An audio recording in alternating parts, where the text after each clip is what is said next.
시편 100편 4절. 시편 100편 4절입니다. 한 목소리로 봉독하겠습니다. 감사함으로 그의 문에 들어가며 찬송함으로 그의 공정에 들어가서 그에게 감사하며 그의 이름을 송축할지어다. 아멘. 네, 오늘 제목은 은혜 받을 준비라는 제목입니다. 오늘 소요리문답 제90문답의 내용인데요. 하나님의 말씀을 어떻게 읽고 듣는 것이 구원에 이르는 효력이 되는가, 그런 방법이 되는가. 이 말씀을, 하나님의 말씀을 읽고 듣는데 어째서 우리가 구원의 축복을 누리는 효력이 되는가, 이런 질문이죠. 대답을 참 잘했습니다. 부지런함과 준비함과 기도함으로 한다. 그 다음에 믿음과 사랑으로 한다. 그리고 그 하나님의 말씀을 마음에 간직해야 된다. 또 우리 생활에서 그것을 행해야 된다. 이렇게 답을 하고 있습니다. 계속 묵상에 대한 중요한 어떤 말씀들과 방향들이 우리에게 깨닫게 되도록 하나님 역사해 주시는데, 여러분들 각자 묵상의 시간이 있을 텐데요. 그냥 묵상하면 추상적으로 사색하는 것뿐이에요. 그것도 나쁜 건 아니지만 묵상을 해보면, 말씀을 묵상해 보면 말씀은 살아있는 하나님을 나타내시는 중요한 축복의 내용이기 때문에 하나님의 말씀을 묵상할 때 깨닫게 해주십니다. 성령의 감동하심으로. 이때 순종해야 돼요.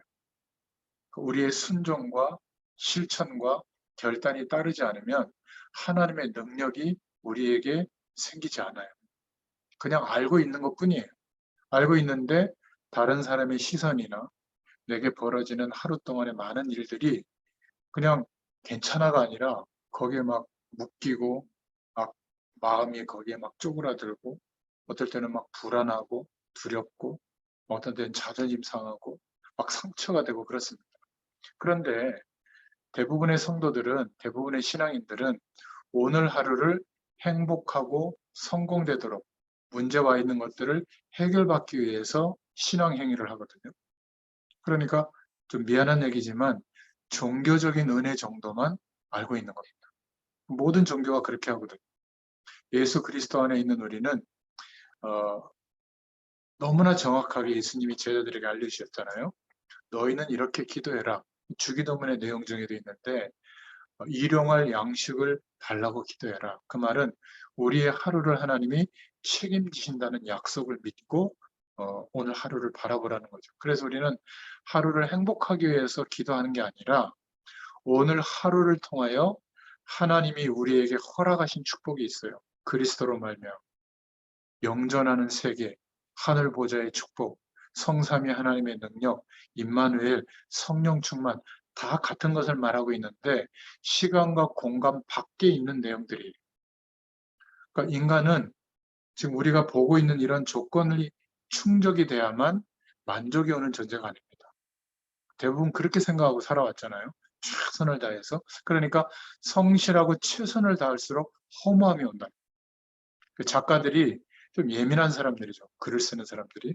특히 방송국 대본이나 영화 대본을 쓰는 작가들은 예민한 사람인데 인생의 그런 단면들을 보는 겁니다. 뭐 부부의 세계라든지 뭐 이런 드라마 내용들을 보면 그렇게 노력해서 최고의 위치에 도달하는데 뭐 새로운 사람을 막 이렇게 사랑하는 마음이 들어서 이렇게 막 헤어진다든지 또 어떤 뭐 특정한 경제 활동에 매진하다가 어쩔 수 없이 부정직한 일에 휘말린다든지 비일비재합니다.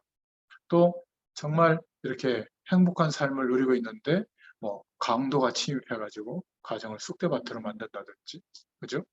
그리고 정말 자녀들 잘 키워서 좋은 명문대학에 갔는데 거기에서 이념에 이렇게 휩쓸려가지고 이상해진다든지, 또 성적 취향에 또 물들어가지고 막 동성끼리 막 이렇게 하는 그런 어떤 어려움을 겪는다든지, 이러다 보니까 우리는 행복해지려고 그렇게 노력했지만 사실은 물을 떠나 있는 물고기와 같은 것처럼 영원한 생명을 회복하고 영원한 하나님과 함께하는 은혜를 경험하기 시작할 때 정상이 되거든요.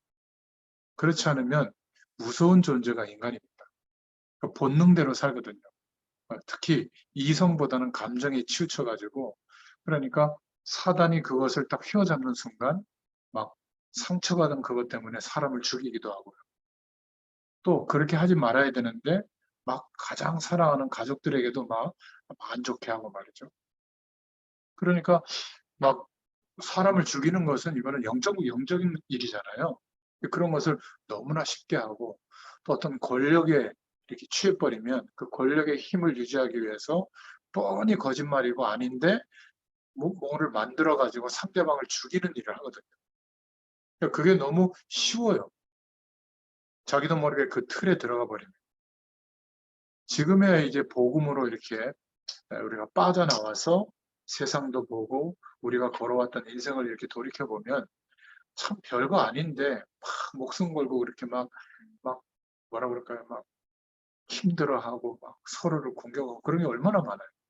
직장 생활에서 보면요. 막 그런 것 때문에 너무 힘들어요. 근데 직접 금방 옮겨요 또. 그러면 아무것도 아니에요 그거는. 물론 그 과정 중에 뭐 배우는 것도 있고 자기 어떤 역량이 커지는 것도 있지만 사실 별거 아니거든요. 이렇게 막 부부끼리 힘들다가도 제가 예언합니다. 어느 한순간이 되면 한 사람 먼저 하나님 불러가거든요. 뭐 혼자 남아요. 그 뭐 이혼하거나 뭐 자식 재혼하거나 이런 거와 상관없이 이제는 혼자 가정도 생각하고 혼자 자녀도 생각하고 혼자 인생도 생각하는 이런 시기가 옵니다. 그러니까 한마디로 말하면 가족조차도 내 인생의 진짜 답은 안 돼요. 이거는 가족을 막 이렇게 소홀히 여기라 그 말이 아니에요. 하나님과 함께하는 축복으로 만족과 안식과 평안이 오는 그 정도가 아니라 시공간을 초월한 하나님의 능력이 임하니까 어떤 이 세상에서의 삶도 괜찮아지는 이런 은혜가 와야 되거든요. 예수 믿는 신앙은 그때부터 시작이 되는 겁니다. 그런데 미안하지만 아직 이 은혜가 경험이 안 된 거예요. 설명은 들었는데, 말씀으로 깨닫기는 했는데 순종해 본 적이 없는 건강, 자녀, 성공, 우리 인생의 방향. 제가 저희 교회에서도 보면요. 저희 교회는 전문 현장에 올인할 주의종, 전문 현장을 두고 하나님이 준비하신 평신도, 전문 현장을 두고 전도제자의 삶을 살도록 준비한 목회자와 중직자와 그리고 우리 후대들, 랩런트들 놓고 기도하는 비전을 가진 교회거든요. 그럼 적어도 목회자와 중직자들을 볼 때 내 인생을 한번 이 방향에 생을 걸어봐야 되잖아요. 못 봤어요. 거의. 교회 옮기면 그만이에요. 그러면 한 10년, 20년 목회자로서 막 이렇게 그 기도 제목을 가지고 기도하다가 어느 날 아무것도 아니면 그러면 인생의 방향이 도대체 뭐겠습니까? 우리 미안합니다. 여성들을 비하하는 게 아니라 아줌마가 되면 안 돼요. 아줌마가 되는 순간 아이를 낳으면 막 태어날 때는 막 태영아부 막 사명자예요. 또 애가 이제 유치원 가면 또 유치부 사명자로 옮겨가요. 교사로 옮겨가. 또 막 주일학교로 또 이제 초등학교 들어가면 막 주일학교 사명자예요. 근데 아이가 내 맘대로 안 크거든요. 이제 4, 5, 6학년 정도 되면. 그러다가 중학교 올라가면 완전 이제 말 안 들어요. 그러면 사명자가 아니야. 아니 그냥 놔버려요. 그게 도대체 뭐죠? 그러니까 묵상하고 있는 그것이 중요한 게 아니라 그 묵상하는 말씀에 순종할 때 영적인 힘이 우리에게 오는 겁니다. 그때 이제 영적 분별력이 생기죠. 사람들의 말이나 대단한 영적 현상이나 특별한 어떤 방향에 막 휘둘리는 게 아니라 하나님께서 왜 이런 은혜와 이런 어떤 현상들을 보게 하실까? 이러면서 성령의 인도를 받게 돼요. 영적 분별을 하게 되죠. 그리고 진짜 인생의 변화가 이때부터 오게 되는 겁니다. 묵상한 그 말씀, 하나님의 부르심과 깨달음과 음성에 순종하기 시작할 때. 그러니까 순종 없는 묵상은 아무 힘이 없어요. 그냥 이론만 많이 알고 있는 겁니다. 여러분 건강도요. 아무리 정보가 많아도 헷갈립니다. 나중에. 어떤 사람은 이게 좋다고 그러고 어떤 사람은 이게 좋다고 그러거든요. 그러니까 자기에게 맞는 건강의 방법이 있잖아요. 그거를 찾아야 되는데 정보가 많다고 해서 세상의 지식의 총량을 다 알고 있다고 해서 그 사람의 인생이 성공되냐? 그렇지 않습니다. 사기당할 가능성이 더 많아요. 어떤 면에서는. 그러니까 이 신앙생활도 마찬가지인 것 같아요. 순정이 없는 묵상은 영적 힘이 없는 겁니다. 특히 사명자들, 지식인들이 간과하는 부분이 이거예요. 많이 알거든요. 그래서 말은 많이 하는데 내가 한마디 말을 선포할 때, 이야기를 할 때 하나님의 권능과 능력이 임해야 되거든요. 그래야 변화가 일어나는 겁니다. 특히 목회자들이 이 영적인 힘이 없으면 그냥 울리는 꽹과리 같은 그런 메시지일 뿐이죠. 결국 영적 분별력의 이 완성은 말씀의 순종이에요. 그리고 오늘 하루 동안에도 미룰 게 아니라 그 말씀을 통하여 실천하고 또 행동할 하나님의 뜻대로 살아야 될 내용이 있거든요. 그러면 그 한 걸음을 디뎌야 되는 겁니다. 세계보험화도 내가 하나님이 막 큰 축복을 주면 할 수 있을 것 같잖아요. 못합니다. 그때 놀러 가야 돼요. 뭐 스위스 가고 저 하와이 가고 뭐 어디 조용한 데 가서 풀빌라 빌려가지고 편안하게 쉬고 말이지. 맛있는 거 막 무슨 저 요만한 한 덩어리씩 나오는데 뭐 열 몇 가지 풀코스 뭐 그게 100만 원씩 하고 그런 데 가서 그거 아닙니다. 돈 많으면 그렇게 살아요, 사람들이. 우아하게. 어, 오늘은 뭐 삼계탕이 먹고 싶네. 그럼 요리 막 해서 갖다 주면 먹고 커피 먹고 싶다고 막 갈아서 갖다 바치고. 대부분의 사람들은 그걸 행복이라고 생각하거든요. 그러니까 고양이가 그냥 고양이 사료 먹고 자기 이렇게 핥고 있으면서 이렇게 편안하게 사는 거랑 본능적으로 사는 거랑 똑같아요. 그냥 편리하고 우아한 분위기 속에 있다고 착각하는 거지. 그냥 제가 볼 때는 동물 분류 중에 인간적인 거예요.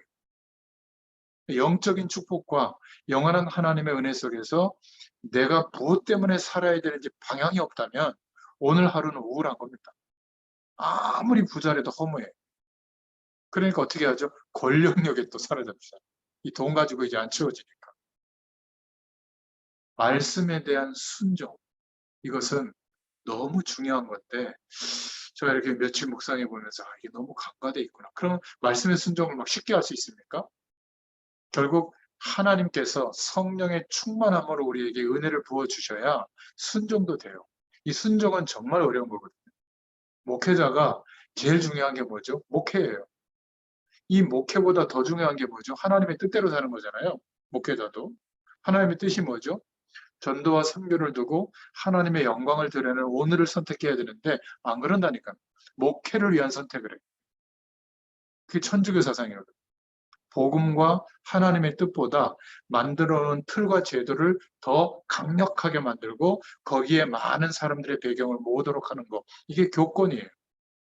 여기에서부터 하나님이 해방되게 하고 현장을 회복시켜줬는데 대다수의 성도들이 우리 교회라는 의식은 있는데 나의 삶 속에 있는 교회. 그게 뭐죠? 시간과 장소를 정해놓고 내게 깨닫게 해주시고 은혜를 누리게 하신 이 복음을 설명하고 말해주는 말씀 운동의 현장 조직이 없는 거예요. 초대교회만 있었어요. 그러니까 현장에서 무너지는 겁니다. 오히려 세상 배경이 더 커 보이고 상대적으로 막 스트레스 받을 수도 없는데 어떻게 하나님이 함께 계시는 인생이 스트레스 받을 수 있겠어요? 근데 스트레스 받고 상대적으로 막 빈곤함을 느끼고 막 연약한 것에 대해서 막 숨기려고 하고 막 이런 이상한 캐릭터로 살아가는 겁니다. 그러다가 교회 오면 어떻게 하죠? 오직 예수. 너 왜 주일 성수 안 해? 왜 11조 안 해? 왜 새벽 기도 안 해? 이렇게 막 지적하는 위치에서요. 근데 세상에 나오면 주눅 들어 살아요. 이게 신앙인이라면 어떻게 세상에 하나님의 영광이 드러나는 통로가 될 수 있겠습니까? 그런데 감사한 것은 하나님은 한 번도 지치지 않고 우리를 이 시공간을 초월하는 하나님의 능력을 경험할 때까지 그 방향과 중심을 기대할 때까지 우리의 인생을 인도해 주세요. 때로는 응답하시고 때로는 문제도 주시고 정 못 참으시면 완전히 그냥 절망 속에 빠뜨렸다가도 살짝 이렇게 벗어나기도 하시고 어쨌든 이렇게 조절하면서 사명이 큰 사람은 80년까지도 하나님이 인도한다니까요. 그 은혜가 오도록 모세 같은 사람. 혹시 복음 속에 들어와서 몇 년 지났죠? 오랜 시간이 지났는데도 아직 이 경험이 없다면 큰 그릇이에요. 하나님이 다루시는 거거든요.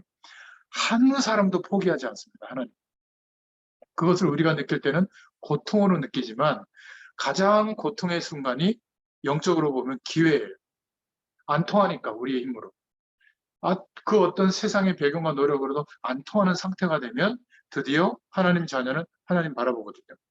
근데 안타까운 것은 육신적인 어려움을 해결해 달라고 하는 선에서 멈춰요, 항상. 주로 저에게 상담하는 내용이 뭐냐면 이렇게 기도했는데 왜 이 문제를 응답 안 해주냐는 거예요. 원래 이렇게 질문해야 되잖아요. 내가 이 문제를 두고 기도하다가 성경 말씀을 보니까 성령 충만을 두고 기도하라고 예수님이 말씀하시고 승천하셔서 초대교도 그렇게 기도했더니 막 죽음의 위협도 넘어설 만한 은혜와 힘을 가지고 살았는데 그렇다면 내가 성령 충만을 놓고 기도했는데 왜 성령 충만이 안 와요? 이렇게 질문을 제가 받아온 적은 한 사람도 없어요. 왜 우리 자녀 안 변하고 왜 우리 남편 예수 안 믿고 하죠? 왜 우리는 경제적 축복이 안 오고 언제쯤 내 인생의 그 말할 수 없는 고통은 해결이 안 되냐? 사실 그 문제를 하나님이 허용한 거거든요. 왜? 그것은 내가 알아서 인생의 시간을 따라 해결할 것이니 이건 믿고 그리스도로 말미암아 회복시켜 주시니 어마어마한 축복을 기대하고 바라보라는 거잖아요. 바라보면 어떻게 되죠? 즉시 주세요.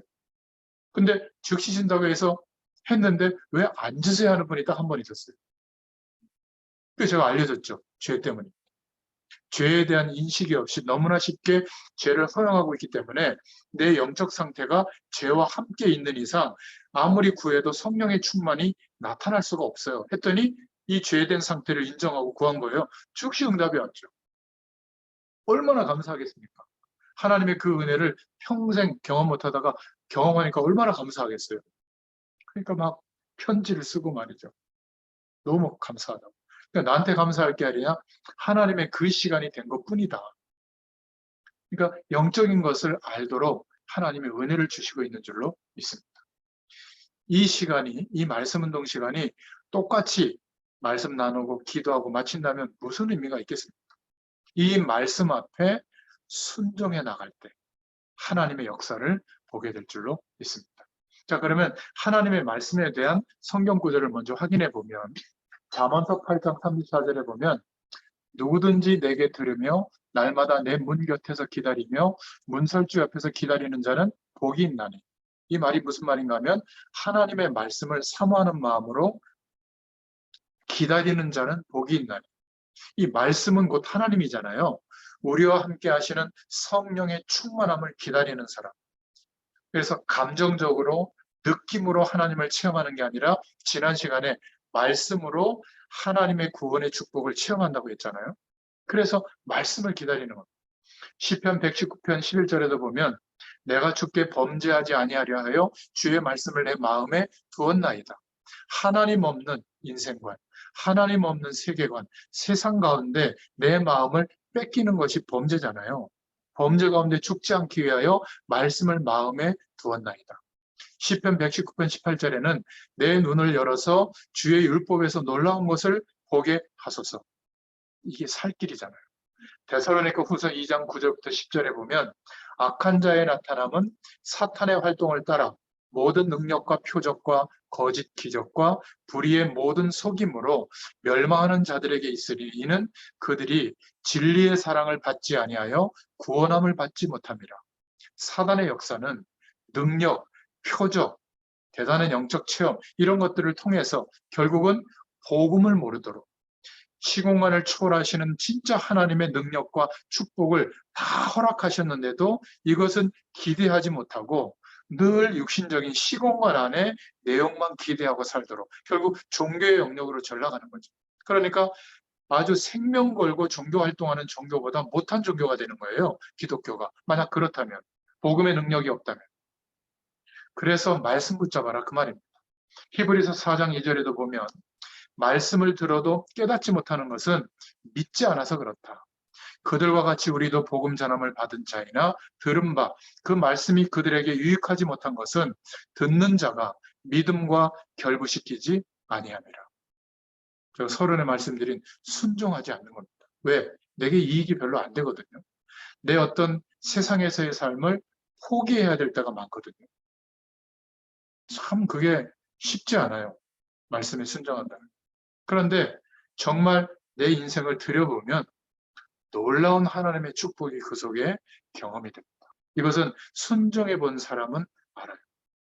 건강에 대해서도 내가 알고 있던 모든 건강에 대한 지식보다 하나님이 나의 건강을 책임진다는 걸 한번 믿고 기도해 보세요. 그러면 건강에 대한 노력 하든지 못하든지 건강합니다. 여러분 저를 오랫동안 봐왔잖아요. 어떤 분은 저한테 비타민 선물도 해주고 막 그래요. 게을러가지고 거의 뭐 못 먹고 그 뭐지 그 약효 그 마지막 먹는 날짜까지 지나가지고 버리는 것도 있고 그 뭐지 그 어류에서 오는 뭐 오메가 3인가 뭐 이만한 거 있잖아요 노란 거 그것도 캐나다에서 그것도 분이 보내줬는데 유효기간이 이제 요번 달인데 3분의 1도 못 먹었어요. 그런 거 이제 먹어야 된다는 거 알았는데 거기에 더 마음이 잘 안 가요. 왜냐하면 하나님이 내 건강을 책임지니까. 제가 관리 안 하는 건 아닙니다. 여러분들하고 조금 다른 거 하는 것은 호흡을 굉장히 깊게 하거든요. 지금은 제가 운동을 많이 못하지만 거의 뭐 축구라든지 뭐 한 달에 몇 차례씩 하루 종일 서서 낚시한다든지 이런 거는 요즘 막 거의 못했는데 그래도 열심히 내가 내 몸을 챙길 때보다 안 챙길 때보다 별로 저는 관계가 없어요. 자녀? 똑같아요. 내가 정말 자녀에게 관심 가져봤거든요, 어릴 때. 근데 그럴 때나 그 관심을 내려놓고 자녀가 선택하는 시행착오조차도 존중하고 하나님께서 우리 자녀를 책임진다는 걸 믿는 거나 결과는 훨씬 뒤에가 더 나아요. 그러면 뭐 경제적인 거 여러분 제가 경제활동 하는 거 본 적 있어요? 아르바이트 하는 거 없어요. 비교적 중간층보다 낮게 살고 있습니다.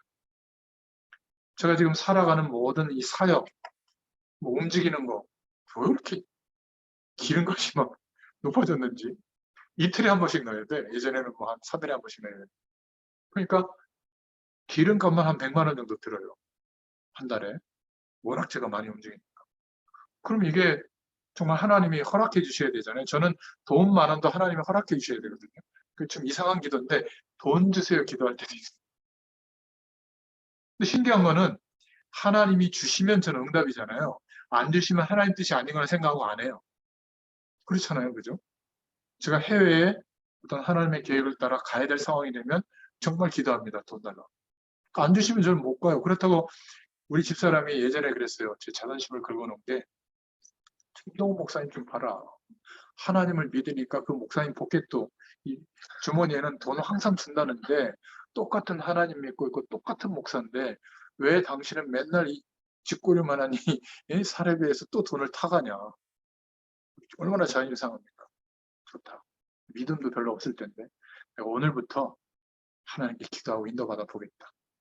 대신 집에 살아가는 모든 것은 사례비가 당신 통장으로 들어가니까 나한테 얘기하지 말고 당신도 기도해라. 딱 결정했는데 그달부터 석 달이 사례비가 안 나왔어요. 고소하더라고요. 저희가 약간 좀 어려울 때만 우리 목사님 너무 간단해요. 하나님이 안 주시면 하나님 뜻이다. 받지 말자. 목사님도 사례비 없이 그냥. 또 주시면 받자. 이런 주의니까 우리 교육자들도 어렵지만 믿음이 많이 자랐거든요. 그러니까 그렇게 한 3개월을 보내는데 저도 뭐 힘들었죠. 근데 정말 하나님께서 필요한 부분에 역사해 주시는 거예요. 그러니까 이게 사실이라면 제가 만나는 우리 평신도들과 사명자들에게도 말할 수 있는 거예요. 특히 성수동의 산업인 현장에서 말씀 잘하는데 산업이 잘 되기 때문에 축복이 아니라 하나님이 그리스도 안에 있는 나 때문에 산업을 축복하는 것을 봐야 되지 않겠냐고. 그러면 역시 산업 현장에도 성령의 충만한 은혜가 임해야 된다. 하나님이 열어주셔야 되고 거래처도 또 중요한 어떤 아이템도 하나님이 열어주셔야 되는 거지 아무리 노력해도 이 정도라면 어떻게 세계복음 하겠냐 이 얘기를 하거든. 맞아요. 하나님의 말씀이 믿어지도록 이 영적 생활을 하는 이유는 그거예요. 영적 상태가 늘 성령의 도우심을 구하고 하나님과 함께하는 향해 있는 그 중심이 되면 은혜가 임합니다. 누가복음 8장 5절에 보면 말씀이 길가에 떨어진 것은 새가 물어가 버린다. 씨를 뿌리는 자가 그 씨를 뿌리러 가서 뿌릴새 덜어는 길가에 떨어짐에 밟히며 공중의 새들이 먹어버렸고. 누가복음 8장 12절에 보면 이 새는 마귀를 얘기하는 거죠. 이 마귀가 여러분에게서 제일 먼저 말씀을 빼앗아가는 거예요. 목회자가 좀 모습이 어떻고 뭐 정치적 견해가 보수고 진보는 어떻고 뭔 상관이에요. 그거는 개인의 취향이지. 그죠? 커피를 지독하게 마시든지 술을 마시든지 그래서는 안 되겠지만 뭔 상관입니까? 우체부는 어떤 면에서는 책임이 없어요. 말씀만 전달하면 돼. 불경만 전달 안 하면 돼. 하나님의 말씀을 신비한 방법으로 전달하든 인본주의적인 방법으로 전달하든 율법주의로 전달하든 전달만 하면 성령 하나님이 우리 안에 계시잖아요. 그 편지를 내가 기대하고 받으면 성령의 감동하심으로 편지가 전달되게 돼 있어요. 하나님은 그럴 수 있는 능력이 있어요. 하나님을 믿어야지. 그죠? 그런데 자꾸 분위기, 환경, 사람 따라 그냥 내 마음의 중심이 은혜 받을 준비가 안 돼 있고 똑같은 반복되는 예배를 드리다 보니까 말씀이 길가에 떨어지는 상태가 되고 내 심령 안에 기대감이 없는 거예요. 왜? 우리 목사님 설교 다 하는데.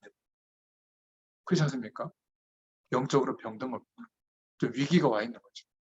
마귀가 건강을 빼앗고 재산을 빼앗는 것은 걱정할 게 아닌데 우리의 마음속에 말씀부터 빼앗아가고 말씀 들을 수 있는 은혜 받을 수 있는 준비가 안 되도록 내가 자꾸 교회 자꾸 늦는다. 자꾸 뒷자리로 간다. 뭔가 이렇게 예배가 별로 이렇게 안 와닿는다. 기도하셔야 된다. 굉장히 중요한 시간이 온 거죠.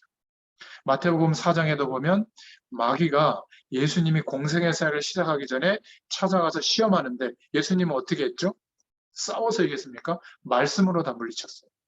베드로전서 2장 1절부터 2절에 보면 그러므로 모든 악독과 모든 기만과 외식과 시기와 모든 비방하는 말을 버리고 갓난 아기들 같이 순전하고 신령한 젖을 사모하라. 이는 그로 말미암아 너희로 구원에 이르도록 자라게 하려 함이라. 여러분이 마음의 심령에 하나님의 말씀이 자리 잡고 있지 않으면 우리도 똑같이 어려움이 오거든요. 실수하거나 환경 때문에. 그 어려움을 당하면 악독이 생길 수밖에 없다. 오늘 이렇게 말씀하고 있는 거예요. 베드로전서 2장. 괴율은 뭐냐면 세상에서 살아가야 되니까 하나님 없이. 그럼 어떻게 될까요? 겉모술수를 쓰겠죠. 그걸 버리라는 겁니다. 괴율을 버리고. 외식한다는 것은 밖에 나가서 좋은 거 먹는 게 아니라 나는 잘못이 엄청 많은데 그것은 놔두고 죄에 대한 인식은 전혀 하지 못하고 남의 잘못을 가지고 자꾸 뭐라 그러고 나는 영적으로 우월한 존재라고 자꾸 생각하는 거. 이게 외식하는 거거든요. 그걸 버리라. 시기를 버리라. 모든 비방하는 말을 버리고 갓난아기들 같이 순전하고 신령한 젖을 사모해라. 이게 우리가 사는 길인 줄로 믿습니다. 구원에 이르도록 자라게 한다는 말은 구원이 자라는 게 아니라 우리가 그만큼 우리에게 허락되어진 축복을 깨닫는 것이죠. 말씀으로. 자, 그렇다면 오늘 1600년경의 영국의 믿음의 선배님들이 답을 찾았던 내용을 한번 보겠습니다. 우리가 복음적으로 해석해 보면 부지런한 자가 되어야 된다. 이렇게 말하고 있는데 왜 이런 말을 썼냐면요. 여러분 한번 우리 자신을 돌이켜 보세요. 우리가 어지간하면 성경 말씀을 읽을 시간이 있어요, 없어요? 없습니다. 부지런하지 않아요. 제가 한 15일 동안 살림을 살면서 똑같이 제 스케줄을 소화하고 있거든요. 정말 돌아서는 일이에요. 드디어 오늘 방학이야. 얼마나 좋은지 모르고. 셋째가 이제 방학인데. 저는 아침에 물론 이제 제가 사과 한 쪽 먹고 가요. 근데 그것도 뭐 깎아서 뭐 줘야 될 거 아니에요. 네가 깎아 먹어 이제 이럴 수는 없잖아. 우리 집사람 네가 깎아 먹어 이렇게 해요. 나와보지도 않아 어떤 때. 대단한 사람이죠. 근데 어쨌든 우리 막내가 이제 갈 때도 제가 태워다 주거든요. 거리가 좀 있어가지고 그것만 해요. 제가 딱 하나. 얘들 셋을 중학교, 고등학교를 다 제가 차로 태워다 주는데 그때 한마디 하는 기회잖아요. 어떠냐? 아빠는 그렇게 성적 중요하게 생각하지 않으니까 그냥 재미있게 보내. 딱 하나만 하나님 바라보는 거 놓치지 마. 이런 얘기 할 때잖아요. 그때가. 그래서 다른 건 너무 못 해주는데 그거는 좀 하려고 노력하고 갔다 와가지고 또 뭐 설거지하고 또 이렇게 하다 보면 막 시간이 막 팍팍팍팍 가요. 그러니까 보통보다 제가 조금 더 일찍 일어나거든요. 그래도 묵상의 시간을 안 놓쳐요. 여전히 말씀 준비를 해요. 이게 제가 일이라고 사는 게 아닙니다. 하나님이 이것을 할 수 있는 힘을 주시는 거예요. 그런데 부지런하지 않으면 어떻게 되겠어요? 못한다니까. 그런 면에서 부지런한 자가 돼야 된다. 어떤 분이 이래요. 아이, 목사님은 그냥 아무것도 안 하고 말씀만 전해서 그렇죠.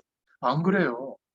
저도 교회의 시시때때로 중요한 역할을 맡으면 교회 전체적인 일을 주관하기도 하고 예전에는 그 일까지 다 하면서 말씀 운동했거든요.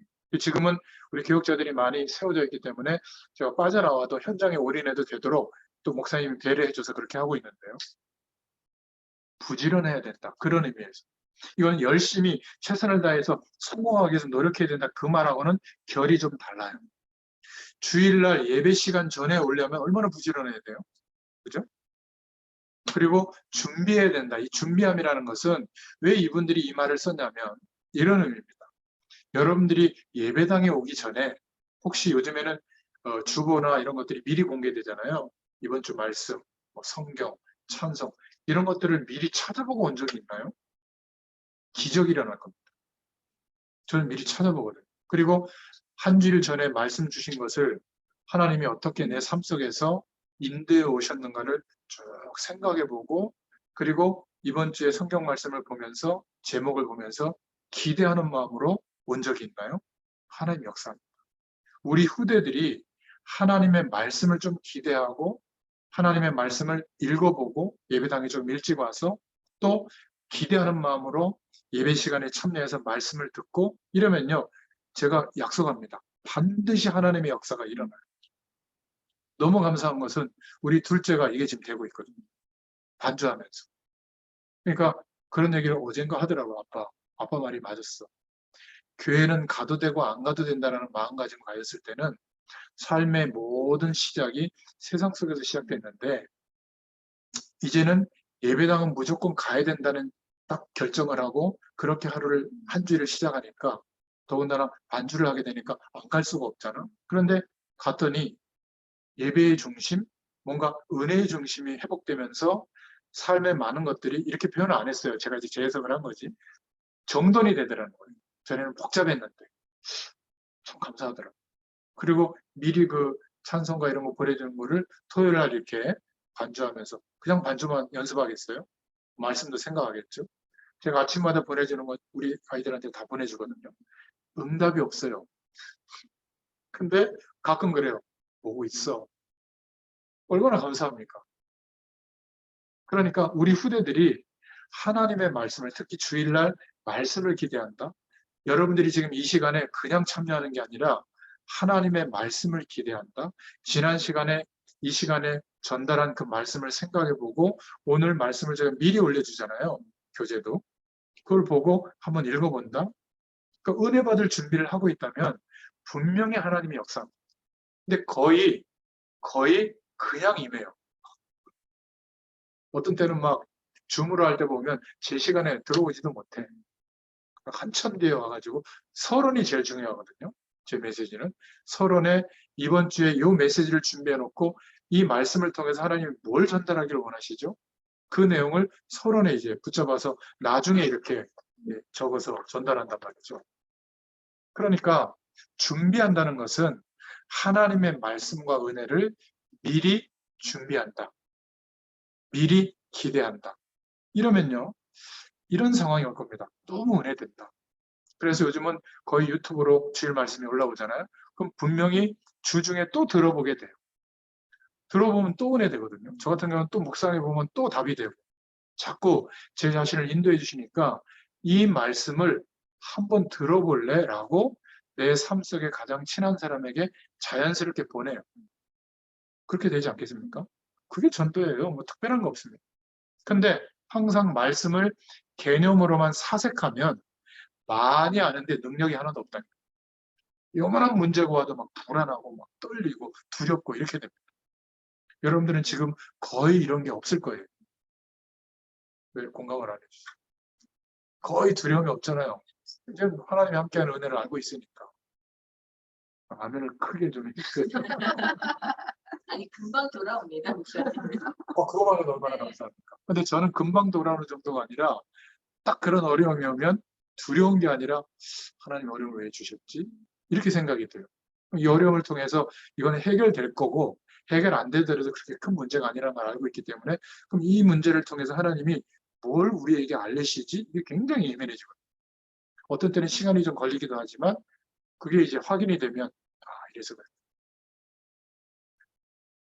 그러니까 이것이 시간이 많이 들어가는 일이 아니에요. 준비한다는 것이. 근데 이게 어떤 면에서 하나님의 능력으로 역사하는 것은 굉장히 디테일한 거예요. 삶에서.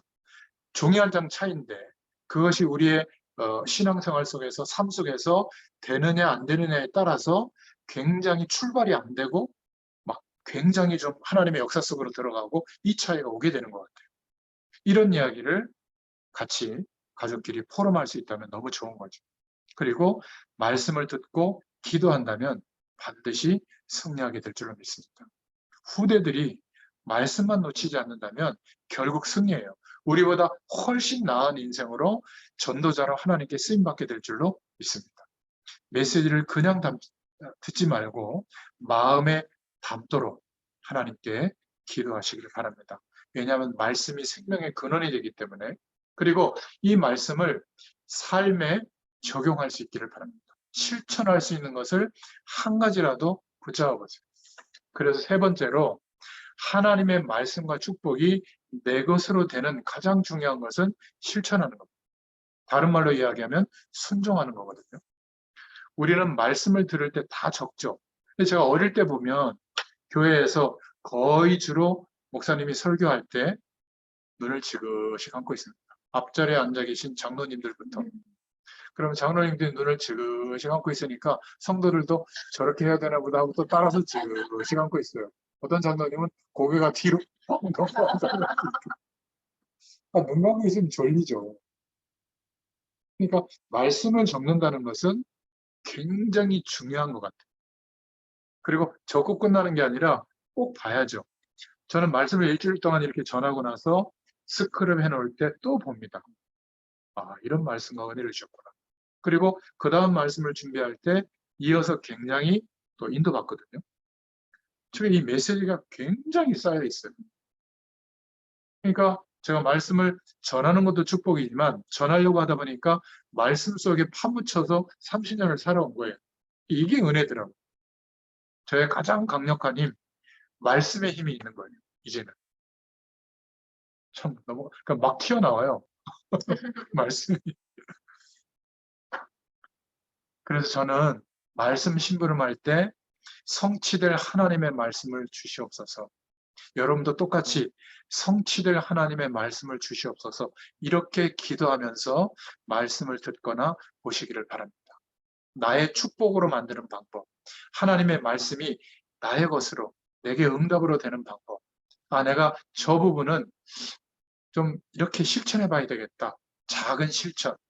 여기서 오늘 생활에 적용하라고 1600년경의 영국의 믿음의 선배님들이 답을 찾았죠. 실천하는 것. 세 가지를 한번 실천해 보세요. 은혜 받을 준비를 해보시기 바랍니다. 시편 100편 4절처럼 하나님 오늘 나에게 말씀 들을 때 최고의 답을 주시옵소서. 나는 정말 힘이 없습니다. 하나님 나에게 영적인 힘을 주옵소서. 고넬료처럼 고넬료가 말씀을 들으려고 뛰어나와서 무릎을 꿇고 말씀을 들었잖아요. 수로보니게의 여인처럼 누가 개에게 자기 음식을 주겠느냐 하고 핀잔했을 때 개도 주인의 상에서 떨어진 것을 먹지 않습니까? 이런 말씀을 기대하는 중심으로 고백을 했을 때 응답을 받았죠. 우리는 예배당에 가서 예배할 때 이렇게 말씀 운동에 참여할 때 말씀들을 준비를 하고 참여해라. 은혜 받을 준비를 하고 참여해라. 그 말이에요. 오늘은 하나님이 나에게 이런 은혜를 주실 것이다. 이런 기대감을 가지고 말씀을 들어보세요. 놀랄 겁니다. 말씀을 증거하는 설교자와 말씀을 기대하는 내가 영적으로 통하게 돼요. 그 중심을 회복합니다. 혈루증 거인 여인처럼 내가 이 병을, 내게 있는 이 평생의 병을 주님께서는 고칠 수 있다라고 생각하고 옷자락을 만졌을 때 주님의 능력이 나갔잖아요. 이런 은혜 받을 준비가 되어야 될 줄로 믿습니다. 바디메오처럼 절대로 이 기회를 놓치지 않겠다. 나는 하나님의 은혜를 받아야 되겠다. 저는 말씀 준비할 때 이 준비를 하고 있거든요. 여러분도 누군가에게 말씀을 전할 때는 이 준비를 해야 돼요. 메시지 준비보다 영적으로 그 준비가 더 있어야 됩니다. 또 말씀을 들을 때도 이렇게 같이 준비하는 거예요. 삭개오처럼 어른이 말씀을 들으려고, 예수님의 음성을 들으려고 뽕나무에 올라가잖아요. 이게 굉장히 이상한 행동이거든요. 그 당시에. 근데 그것을 마다하지 않은 겁니다. 이것을 언제든지 실천하자. 예전에 한번 생각해 보세요. 막 이 복음이 막 우리에게 처음 막 부딪혀 올 때, 그때 어땠어요? 태도가? 대단하지 않았습니까? 물론 막 그때는 충격이 오니까 그랬지만, 근데 갈수록 이게 식는 게 아니라 더 강력한 기대감이 와야 정상이거든요.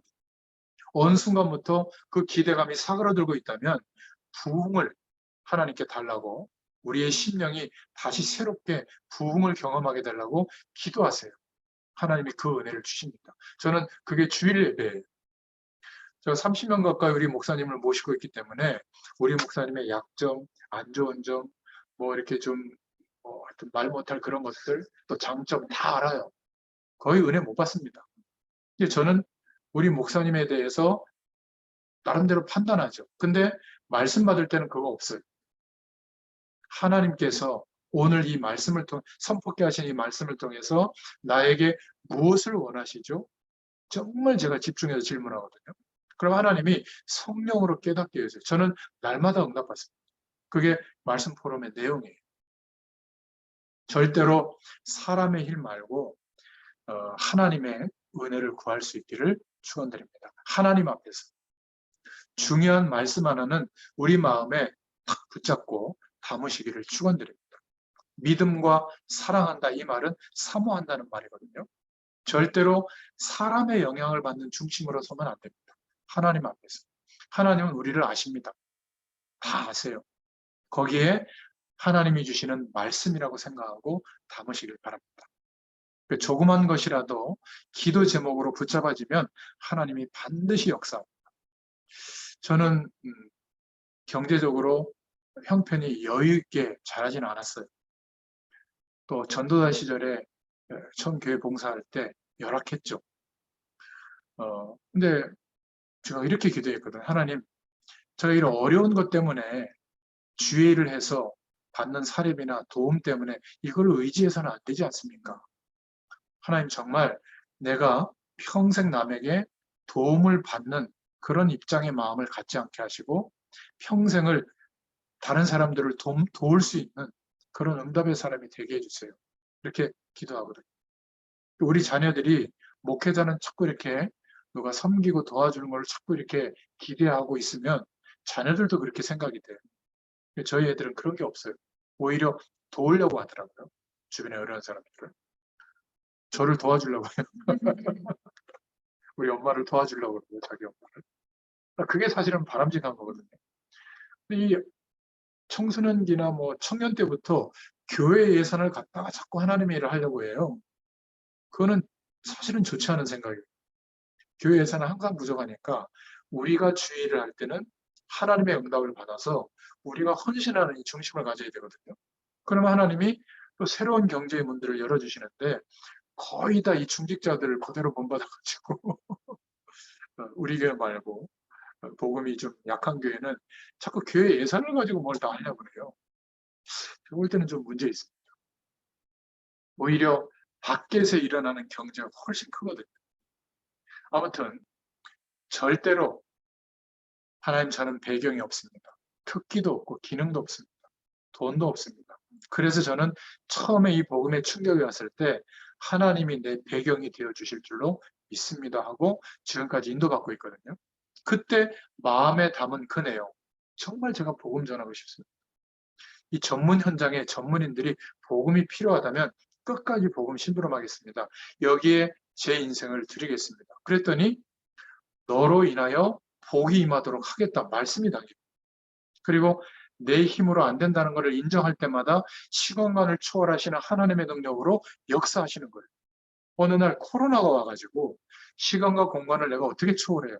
초월하고 있잖아요. 지금. 신기하지 않습니까? 제가 지금 몇백 편의 이 현장에서 말씀 전한 이 말씀 운동하는 영상 기록은 거의 없어요. 주일 예배 영상 기록이나 강의한 영상 기록은 많거든요. 집회 때 강의한 거. 근데 현장에서 이렇게 줌으로 녹화해가지고 말씀 운동 자료로 유튜브에 올려놓은 거는 거의 없습니다. 유일한 응답이더라고요.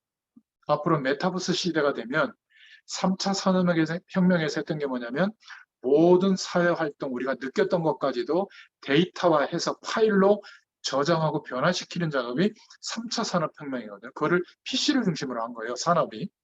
근데 4차 산업혁명은 그렇게 준비되어진 파일과 내용들을 이제는 이제 가상공간 안에서 플랫폼 안에서 서로 소통하고 만나고 경제활동하고 거기서 의미 있는 재창조 일들이 벌어지는 이런 산업으로 완전히 빛의 속도로 바뀌는 게 4차 산업혁명이에요. 지금 한가운데 들어와 있어요.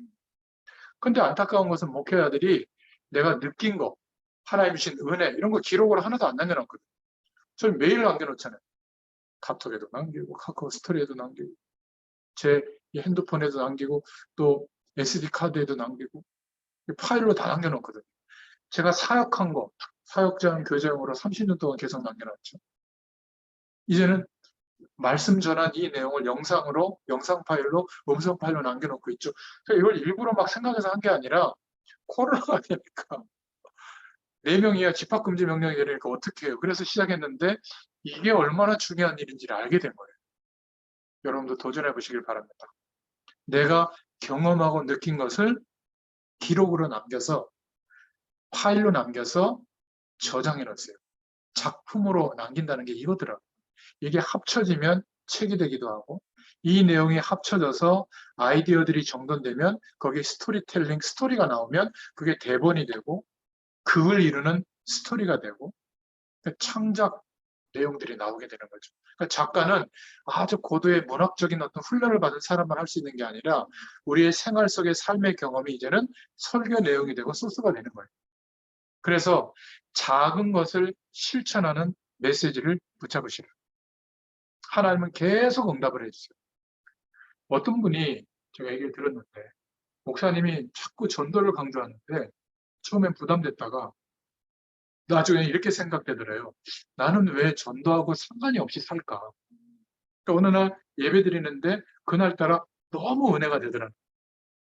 그래서 하나님께 질문했답니다. 하나님, 나는 어떻게 해야죠? 우리 교회는 전도를 자꾸 강조하는데 어떻게 해야죠? 실천을 말하는 거거든요. 하나님 오늘 말씀을 통해서 하나님이 원하시는 이 방향에 내가 어떻게 해야죠? 이렇게 질문을 했는데 예배당을 나올 때 그 마음속에 하나님이 이렇게 뭔가 깨닫게 이제 지혜를 주시더래요. 전화를 한번 해봐야 되겠다. 가장 가까운 사람들, 나하고 좀 얘기가 되는 친척들부터 친구들에게. 그래서 처음 생각나는 사람에게 그날 저녁 밤에 전화를 했대요. 이러이러해서 전화했다. 그러니까 그 사람이 그 친척이 막 자기 문제를 꺼내놓고 막 울면서 전화해줘서 고맙다고. 그래서 떠듬거리면서 복음을 얘기했는데 예수님을 영접하고 자기 교회까지 오겠다고 처음 경험한 거예요, 이 사람이. 그 얘기를 제가 들었어요. 그러니까 우리는 굉장히 막 말씀을 실천한다 그러면 대단한 거라고 생각하는데 하나님께 물어보면 성령께서 인도해 주세요. 오늘이라고 하는 멀리 있는 오늘이 아니라 오늘 사는 삶 속에 실천할 수 있는 내용들이 있다니까요. 예를 들면 우리 조장욱하는 우리 장전 우리 지성이 같은 경우는 우리 이 멤버들을 품고 기도하고 또 이 말씀 시작되기 전에 미리 오늘 상태가 어떤지 전화도 한번 해주고 또 혹시 참여 못한 사람에게는 뭐 말씀 포럼도 좀 해주고 또 영적으로 연약한 사람들은 직접 가서 또 양육을 좀 도와주고 얼마든지 가능하거든요. 지금 뭐 그렇게 많이 바쁘진 않잖아요. 거의. 얼마나 감사합니까? 이 시간에 여유가 있으면 허무함이 오는데 그게 아니라 드디어 이제 시간을 하나님이 주셨다고 생각하면 돼요. 자녀들은 이제 거의 자기들이 시행착오 겪으면서 이제 앞으로 갈 거예요. 그건 걱정할 필요 없고. 요즘 또 너무 좋은 게 백종원 같은 분을 존경해요. 해방시켜줬잖아. 편의점 도시락. 얼마나 좋습니까? 드셔보셨어요? 집에서 먹는 맛보다 나아요. 안 먹어요? 너무 잘해주셔서 그래요. 그러니까 뭐 한 몇 끼 정도는 그렇게 해결해도 되고요. 항상 우리 막내는 물어봐요. 오늘 저녁은 뭐야? 아빠 말씀 운동 가기 때문에 좀 이렇게 있어. 그러면 알아서 할게. 그 편의점 가가지고 뭐 햄버거 하나 사 먹고 아주 걔는 소식이거든. 얼마나 감사한지 몰라 편의점. 여담이지만 우리의 삶 속에서 특별한 하나님께 막 특별한 일을 하기를 원하시는 게 아니라 그냥 삶을 살아가는데 기도도 되고 삶을 살아가는데 말씀을 기대하니까 말씀의 역사도 일어나고 삶을 사는데 하나님이 원하시는 전도의 방향과 일들도 일어나게 될 줄로 믿습니다. 이런 것들을 은혜 받을 준비를 놓치고 혹시 우리가 인도받고 있는 건 아닌가 한번 점검해 보자. 오늘 결론입니다. 말씀은 살았고 운동력이 있습니다. 우리가 직접 막 하나님의 계시로 체험도 필요하지만 누군가가 설교하거나 간증했는데 그 사람에게 역사하는 하나님의 은혜를 우리가 또 받고 하나님의 응답을 받게 되죠. 우리도 마찬가지입니다. 그래서 정말 아주 가깝고 쉽고 작은 것 거기에 하나님의 말씀을 담아서 실천해 보시길 바랍니다. 다윗을 보고 하나님이 말씀하시기를 내 마음만 보고도 하나님이 이렇게 말씀하셨죠. 우리의 마음만 있어도 하나님이 역사합니다. 말씀대로 다 살지 못하더라도 내가 이렇게 말씀대로 실천하고 싶습니다. 기도하면요. 하나님이 은혜를 주실 줄로 믿습니다. 그러면 저를 따라서 한번 얘기해 보면 좋겠습니다. 나는 빛이다. 이렇게 생겨도 축복의 모델이다. 축복의 모델이다. 왜 그렇죠? 예수 그리스도를 믿는 믿음 안에 있고 시공간을 초월하시는 하나님의 능력을 구할 수 있는 신분과 권세가 회복되어졌기 때문에 구하시기 바랍니다. 이 세상은 우리를 통하여 이 하나님의 축복을 알게 되도록 하나님이 준비해 놓으신 거예요. 우리가 그렇게 중요한 세상의 창조의 빛을 드러내는 모델로 부르시고 세워가는 줄로 믿습니다. 기도하겠습니다. 하나님 너무 감사합니다.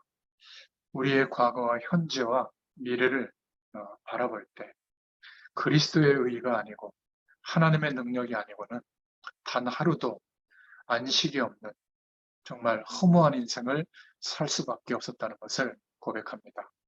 그리스도로 말미암아 영원한 생명을 회복시켜 주셨고 이제는 예수님의 이름으로 구할 때마다 시공간을 초월하시는 하늘 보좌의 축복으로 역사하시는 그 은혜가 우리의 삶의 근간이 되게 하시고 우리가 기대하고 바라는 기업의 보증이 되게 하셔서 하나님께서 믿음으로 구하는 현장마다 성령의 역사하심이 나타나는 은혜가 있게 하여 주시옵소서. 오늘 하루가 이 축복이 체험되고 누려지는 가장 소중한 하루가 되도록 또 한 주일이 되도록 역사하여 주시옵소서. 시간과 공간을 넘어서서 1600년경에 믿음의 고백과 답을 찾은 신앙의 선배들의 그 은혜, 그 축복이 우리에게도 더욱 넘치는 축복으로 임하게 하여 주시옵소서. 예수님의 이름으로 감사하며 기도드렸습니다. 아멘. 감사합니다.